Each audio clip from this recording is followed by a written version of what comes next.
আমার দেখা সব থেকে কালারফুল ব্রিজ হচ্ছে আমাদের আমিরপুর ব্রিজ। এই ব্রিজটি হচ্ছে আমাদের বন্ধন, এই ব্রিজটি হচ্ছে আমাদের বন্ধনের সেতু।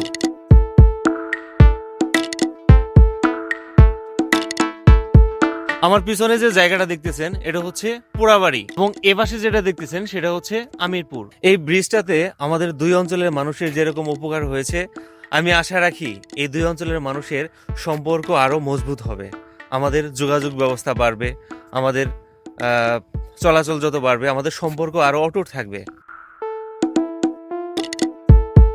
চৌমন সাহেব কই যান? শ্বশুরবাড়ি কই?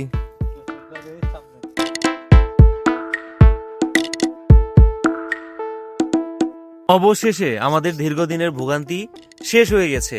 আমরা পেয়ে গেছি আমাদের সেই কালারফুল আমিরপুর ব্রিজ, যেটা আমিরপুর এবং পোড়াবাড়ির সংযোগস্থল।